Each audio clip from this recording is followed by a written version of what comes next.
High-profile public shootings, innocent bystanders wounded, a gang war across 3 fronts in Ontario's capital city. Toronto has a gun problem. Toronto has a gang problem. Joining us now to shed some light on what can be done. In the nation's capital, Irvin Waller, professor of criminology at the University of Ottawa. And with us here in studio, Alvin Curling, former MPP in Scarborough for 20 years and co-author of the Roots of Youth Violence report. Peter Slowly, deputy chief with the Toronto Police Service. Lekan Olawoye, founder and executive director of the For Youth Initiative. And John Sawden, executive director of Breaking the Cycle, a youth program aimed at keeping young people out of gangs. And we're glad that all 4 of you could join us here around this table. And to Irvin and Ottawa, we're glad to see you there too. Here's what your boss, the Chief of Toronto, Bill Blair, had to say after that shooting in Scarborough, which you used to represent in the Ontario Parliament earlier this year. He said, "This is not only unprecedented in Toronto, I've been a cop for 35 years, this is the worst incident of gun violence in my memory. It's a very shocking event. A lot of innocent people were injured tonight." Irvin, I want to start with you, and then we'll come back here to Toronto and go around the table on this. Do you agree that this time it's different? No, I don't. I think Toronto has had a gang and gun problem for some time. We just have to look at the incident, the Jane Kreber incident, and if we want statistics, we just have to go on the Toronto police statistics. I'm glad that this particular event got headlines, but I think Toronto and the Ontario government have been very slow in investing in what we know would actually stop this gun violence. And I think it's long overdue that we got real action. Lekan, do you think this time it's as unprecedented as the chief suggested? No, I don't believe so. You don't think so either? There's been plenty of issues across the city of Toronto. I grew up in Rexdale, Jamestown. I lost 4 friends to gun violence, exactly, in one day, right? This has happened previously. It's happened over and over again. You lost 4 friends to gun violence in one day? There was a shooting in the parking lot of Jamestown, right, where I think 6 people were shot and 4 died, I believe. And they were all sitting in a car Saturday afternoon. So it's happened before. I'm glad this does get headlines, right? But this is not the first time it's happened. And we need to ensure that we keep our feet to the pedal around these issues, because it should not be happening again. We should not be having this discussion again in 5 years. John, what's your view? This has been going on for 15, 20 years. I think in 1990, Fred Matthews did some research with the Toronto Police Department and identified a gang problem in Toronto. So we've been struggling with it for years. We have more than 1,500 young black men and women in the city of Toronto have been murdered through gang violence and gun violence. This didn't happen overnight. This has been 15 years in the making.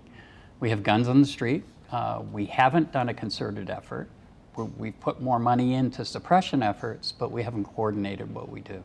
Alvin Curling, you were co-author of a report that was undertaken after the so-called Summer of the Gun. Are we in an unprecedented stage right now?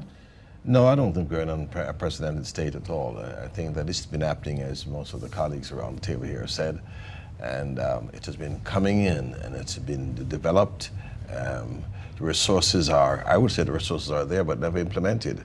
So therefore, it's a time I'm not quite sure if it's great that it's profiled now or what have you, because people are dying. But again, maybe the government itself has come to its senses and have this political will, I hope, to move forward. Deputy Chief, it sounds like there's a consensus around this table that as awful as what transpired in Scarborough earlier this summer was, it's hardly unprecedented and has been going on for a long time. What do you say? Just to be clear, the chief's comments were that the single incident shooting that had 26 victims was unprecedented, and it is. There's no debate about that. I think the only other gun-related incident that we can recall in Canadian history is L'École Polytechnique, which was tragic in terms of the nature of the violence and the scale of people who died from it. But 26 shooting victims in Toronto is unprecedented, no matter what anybody says, and that's exactly what the chief meant. But I agree with everybody else that has said that we've had a gang problem going on 15 years and probably a little bit before that. Fred Matthews was the one that rang the bell, and we were all a little slow to hear it. The police, in fairness, and the justice system first started to coordinate But I think everyone will agree on the table that while we've become very coordinated and effective in our efforts, that that's not enough. And what we need to do is bring in the private sector, the public sector, the not-for-profits, the academics, and really get coordinated on a whole society level. Back in July, when this admittedly unprecedented, if you want to look at those numbers, event took place, here's what Carol Gore wrote in the Toronto Star. She said, Monday night's tragedy, a Meet Your Neighbor's barbecue gone awry, could have been the tipping point. It could have convinced lawmakers and police they can't crack down hard enough or fast enough to eradicate the culture of street crime that has taken root in Toronto. They can't even contain it to at-risk neighborhoods where kids grow up poor, without positive role models, without an incentive to stay in school, and without much hope. The alternative is time-consuming, expensive, and much more demanding than foisting the whole ugly mess on the police. Lekan, in a strange way, does what happened earlier this summer represent an opportunity to shake things up in the way we've always treated this issue? You know what's happened this summer is an opportunity to innovate, an opportunity to show leadership. I think what's so scary about what happened this summer is it's no longer people that you don't know. You now know that it can happen anywhere at any time, and it can happen to innocent victims. So now we're beginning to sound the alarm bells, right? When the alarm bells should have been sounded way back.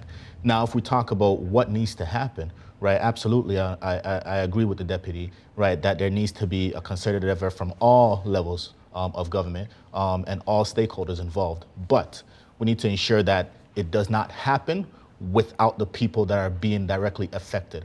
For the longest period of time, we've been having conversations around young people. We've been having conversations around community, but we've been unable to engage and involve young people at the center of the discussions, right? So for the longest time, academics and folks would come to the table, but young people would not be at the table.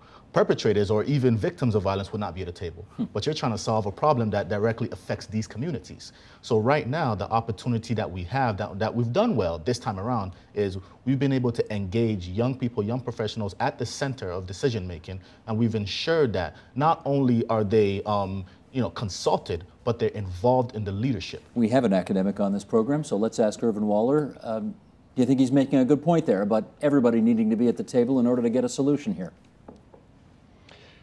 Yes, but I think we have to be very careful with the detail.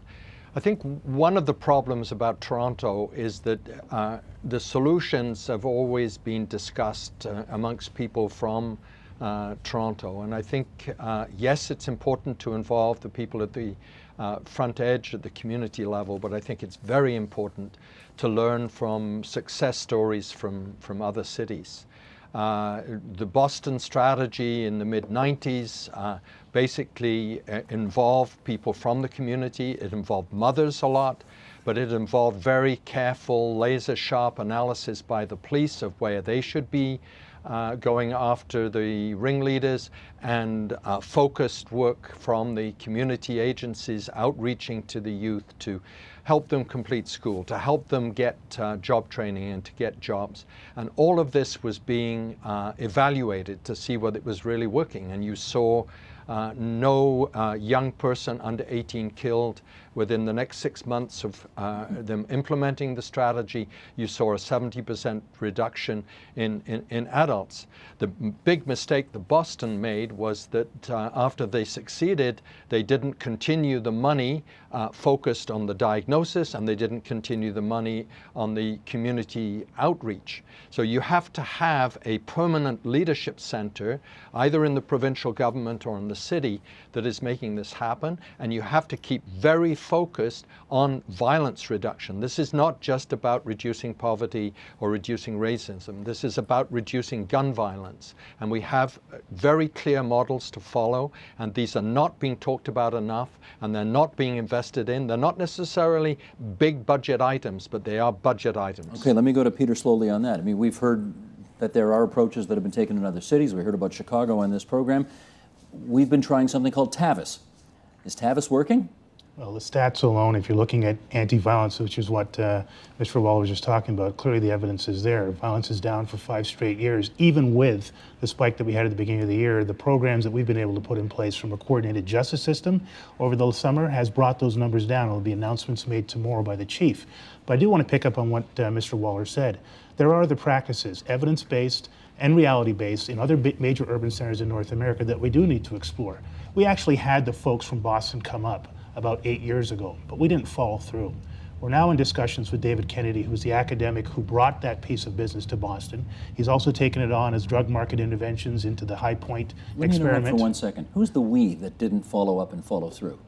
We, collectively. I'm not here to point fingers of blame. The Toronto Police invited members of the Boston community that were involved in that to come up and speak to us, but they also toured around the city and spoke to many of the stakeholders, including the elected officials of the day. But what do we mean? So Politicians, collectively, we, cops? Who's the we? everybody, Social workers, everybody? everybody, everybody. John, do you feel like you're part of the we that didn't follow up on all of this? Well, I'm not sure we're. In fairness, sorry, I meant follow up on the meeting that we had with the folks from Boston. I did not say that we didn't follow up on the need for a coordinated, committed effort around anti-violence in the city. There's been great efforts. There's a reason why Toronto remains the safest city in North America for this type of gun and gang violence, because we have been committed. Have we been completely effective? Have we done enough? No, we haven't. John? I would have just said we haven't followed up. We haven't been consistent in the follow-up. I think from the community partners' point of view, Lecan identified that, it's been short-term measures. So we take our foot off the gas, we get some funding, we respond really quickly, and then it disappears.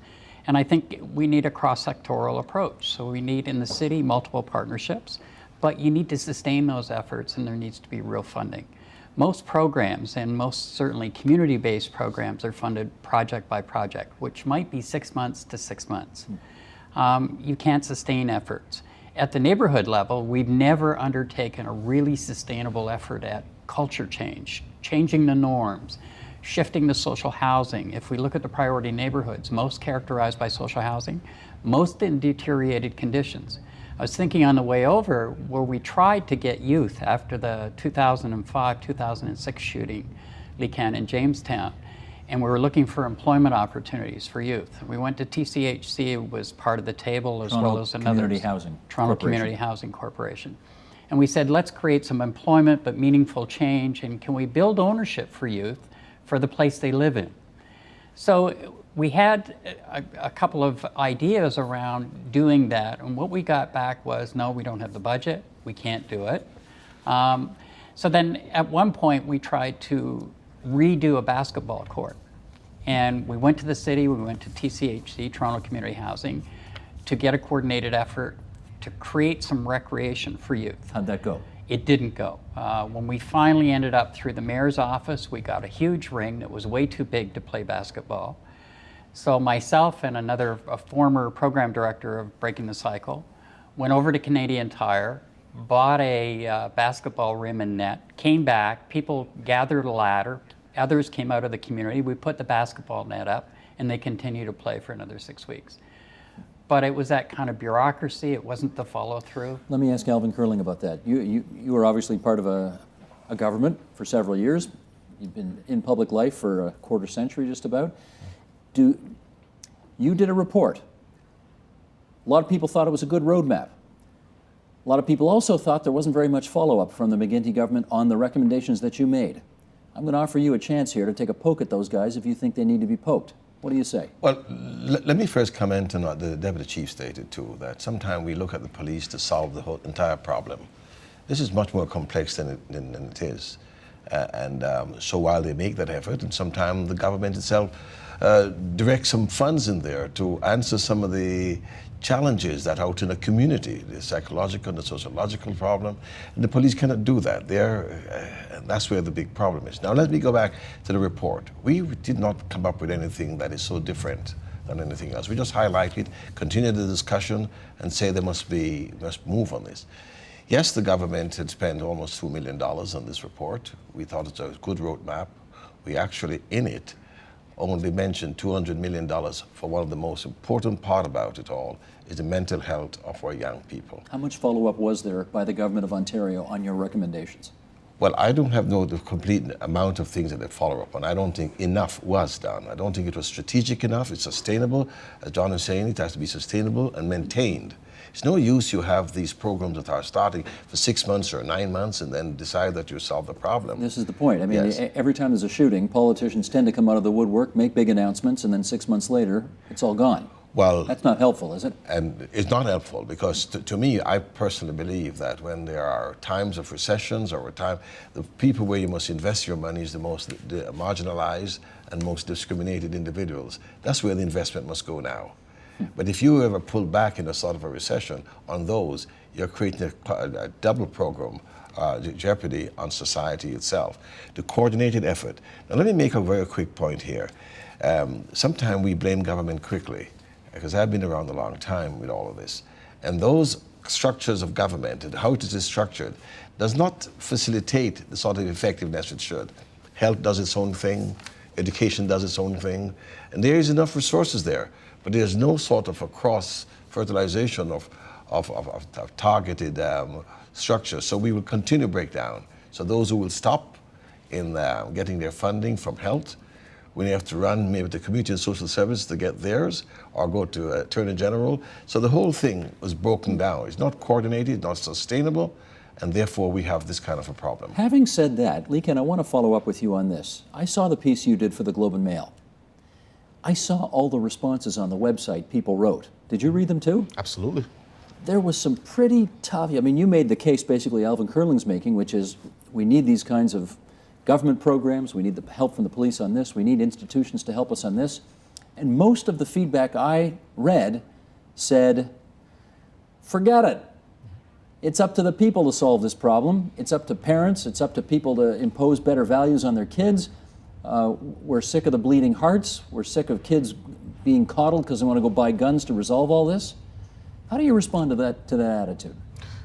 I like to respond with a story. So a mother came from Ghana, 3 kids. She came from a pretty good life. She even had people working for her in her home when she came. She came to Canada with a law degree. She was unable to get into a profession because we did not understand or recognize her credentials. Because she wanted to ensure, she came in, then she went into Toronto Housing. She worked 3 jobs to ensure that her kids could just live. Her kids didn't see her at home, so when you're integrated into a new community, what do? You go out and you make friends in your community. Unfortunately, TCHC communities have some people in there that may not be positive.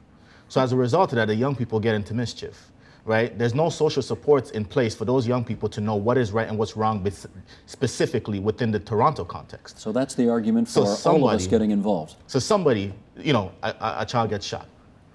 Is it the mother's fault or is it Toronto? Whose fault is it? Of course the mother has a role to play in it. But the city that we have, this Toronto the Great, also has a role to play in it.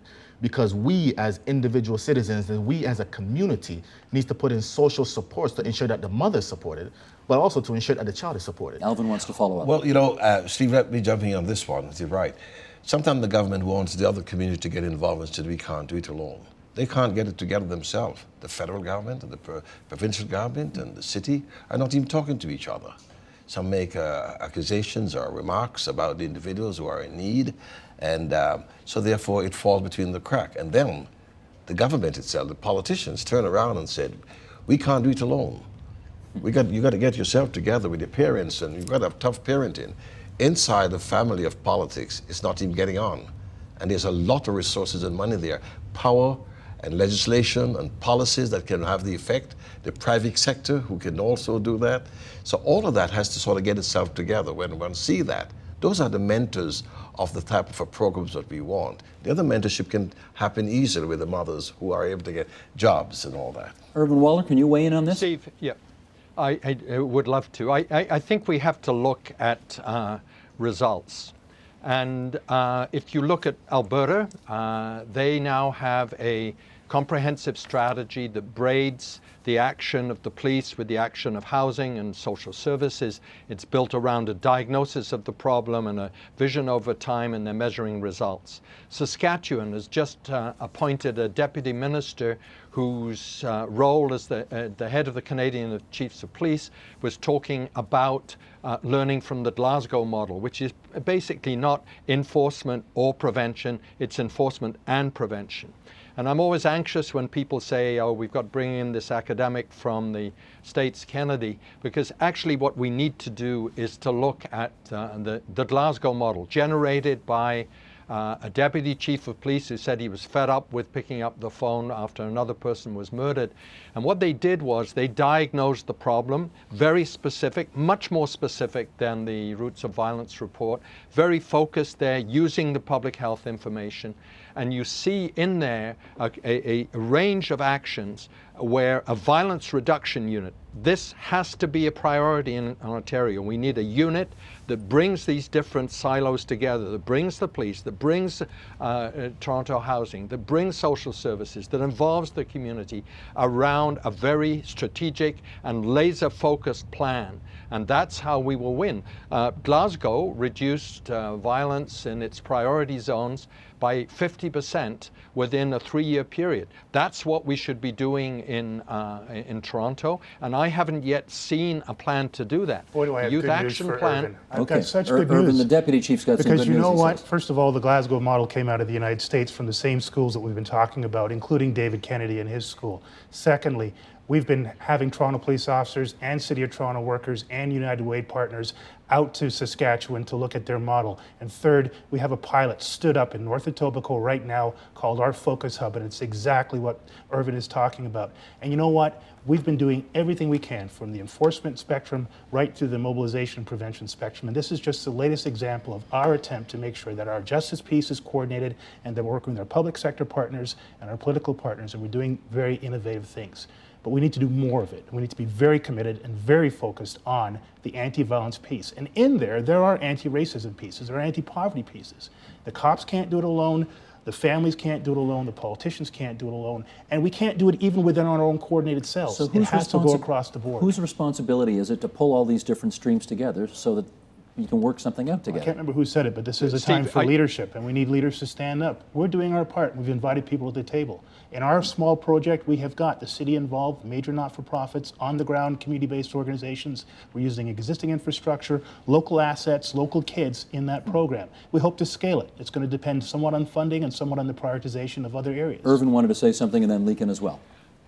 Yeah, I think this is great news and a great step forward. I want to just re-emphasize one big difference between Boston and what Kennedy's been doing across the US and the Glasgow model. The Glasgow model has a violence reduction unit. It's a responsibility center like the Prince Albert one that you referred to a moment ago. And what I don't see in Toronto, I don't see in Ontario, is that unit, that senior level reporting. I'm not sure whether it would be to the Premier or who it would report to, but will make sure that your focus program, is happening on a much broader scale, and the silos are actually working together. And I think a big difference between what Glasgow did and what Kennedy's done. Kennedy's is a one-idea thing. It's good. It's been measured. It's been replicated.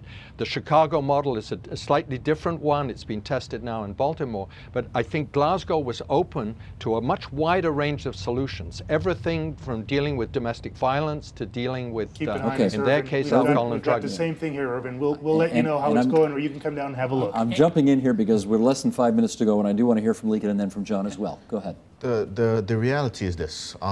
There's absolutely a lot of models, but I believe specifically for Toronto, we need a place-based model, right? Yes, we can look at best practices from across the province or in the States, but in the city of Toronto, we have different, we have issues that look different from other places that we've spoken about now. Yes, Chicago, absolutely the work is there. Yes, Saskatchewan is good, but what we do need to do, if we're looking at a model of intervention or a model of evidence-based, yes, let's bring that evidence into what's happening here, right? But that cannot be the only thing. Evidence-based is one part. Yes, let's look at what the literature says, but the other two pieces are just as important, which includes ensuring that the people that are affected also have a say, and the practitioners on the ground have a say. That is what evidence-based looks like. I believe in even what literature says. That's what evidence-based looks like. John?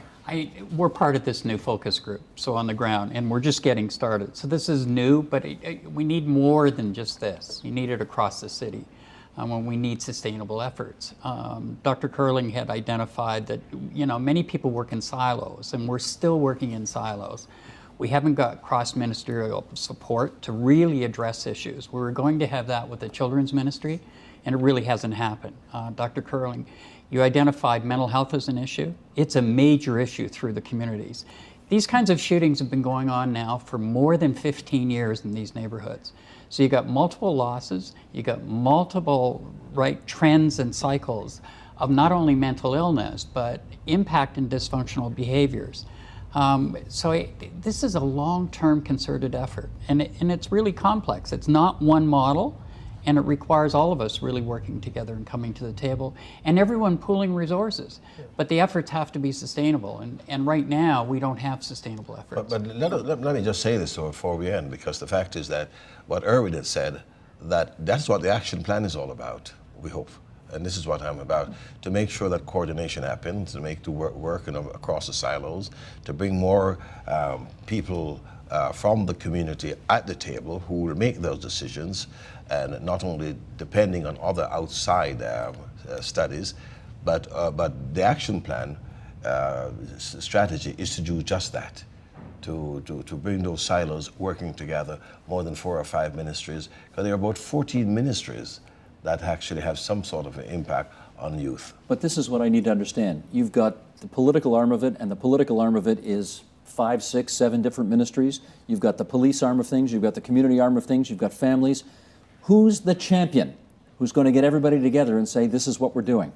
Why should there be one Steve, champion? you have to create a champion. What you see in the Saskatchewan model is a strong commitment to a responsibility centre. What you see in the Glasgow model is a strong commitment to a responsibility centre called a violence reduction unit that is at a very high level in the Scottish government. And what I have not seen proposed here for Toronto, for Ontario generally, is the actual mechanism that will braid those different silos. And I also don't see people committed to the sort of evidence that we have today from the World Health Organization, which has largely influenced the Glasgow strategy and did not influence the American high violence cities. Okay, stand by everybody. I want you to hang around because we're not finished discussing this yet. I want to thank our guest in Ottawa, Irvin Waller. We're about to lose our satellite to you, so Irvin, thank you for being on the program today. Alvin Curling, the former Liberal MPP, Leekan Olawai, the Executive Director for Youth Initiative, Peter Slowly, the Deputy Chief for the Toronto Police Service, John Sodden from the Breaking the Cycle program. You four stay put. We're going to talk about this online, and people can go to our website and catch this. Support Ontario's public television. Donate at tvo.org.